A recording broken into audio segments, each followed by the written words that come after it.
I will be your God, and you shall be my people. I will give you a land, and I will make you my own. And what you must do is follow my law. And we might think, okay, well, that's the Ten Commandments. Yeah, we know that. Everybody knows that. We got off light with the 10. There are actually, in the Jewish law, 613 different laws. And they believed that all of them came from God. And they believed that God meant every single one of them.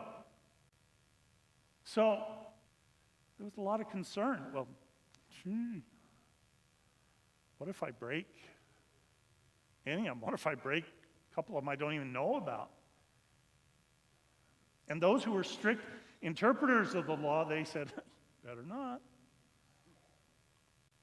But Jesus said, no, they're not all equal. The two greatest you know. The great Jewish prayer called the Shema. Hear, O Israel, the Lord is God, the Lord alone. Therefore you shall love the Lord your God with all your heart, all your strength, so on and so forth. That was their call to prayer. They were very familiar with that. So Jesus took and said, all of them, all 613, are really summed up in two.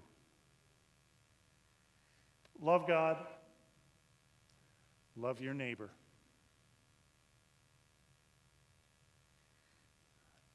Seems simple enough.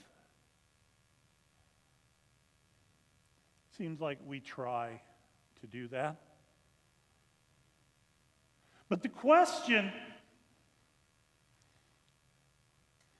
I think that we need to look at is how creative are we in trying to love God, in trying to love our neighbor?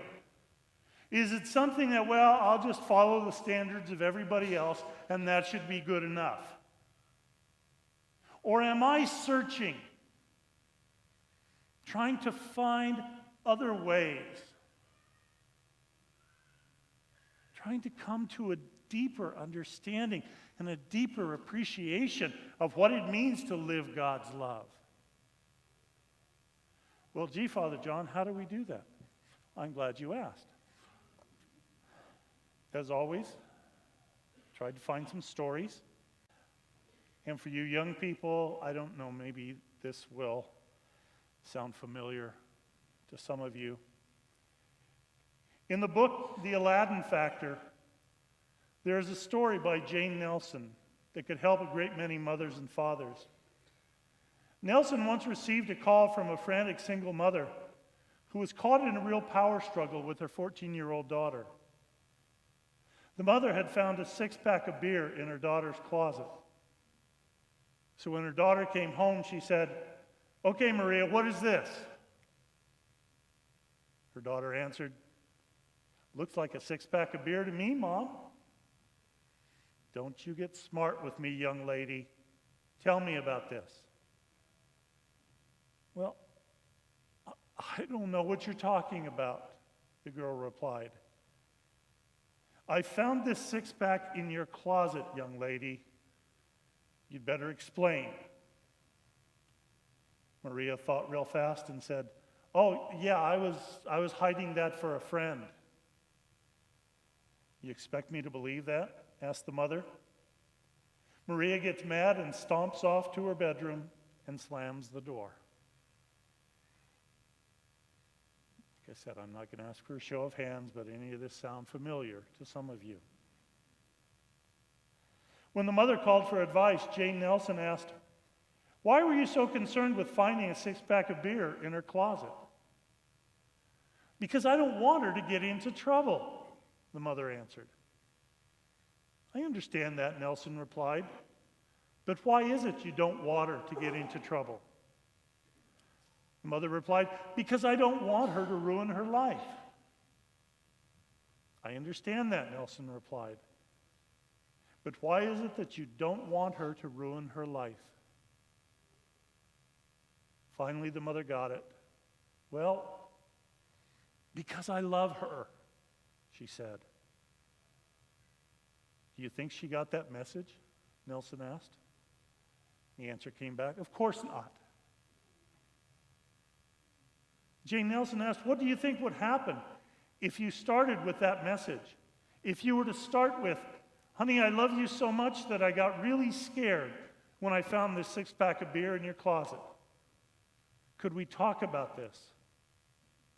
Because I'm really afraid you could get into trouble.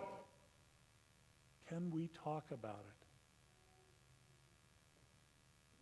it? In this approach, Jane Nelson says, you start by being vulnerable instead of conducting an inquisition that invariably leads to denial.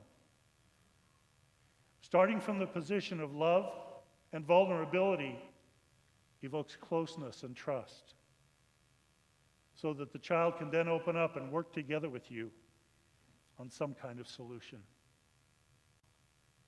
The ways we react, the ways we are used to reacting are very normal, are very understandable. But can we, and maybe not necessarily in the times of stress and friction,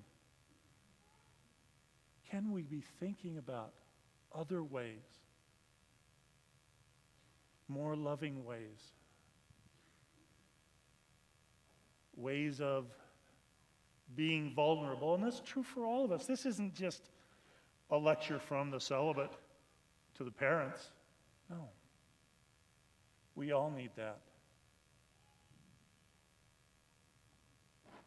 But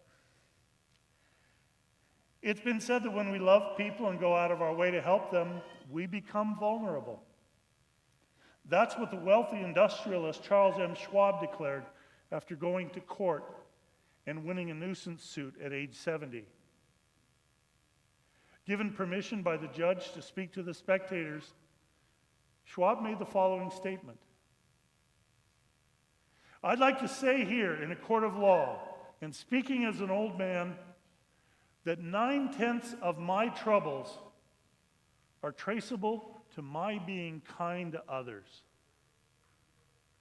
Look, you young people, if you want to steer away from trouble, be hard-boiled. Be quick with a good loud no to anyone and everyone. If you follow this rule, you will seldom be bothered as you tread life's pathways. Except you'll have no friends, you'll be lonely, and you won't have any fun. Love God. Love your neighbor. Love one another as I have loved you. I have come that you may have life and have it to the fullest. So let us keep trying to love fully, imaginatively, and with the desire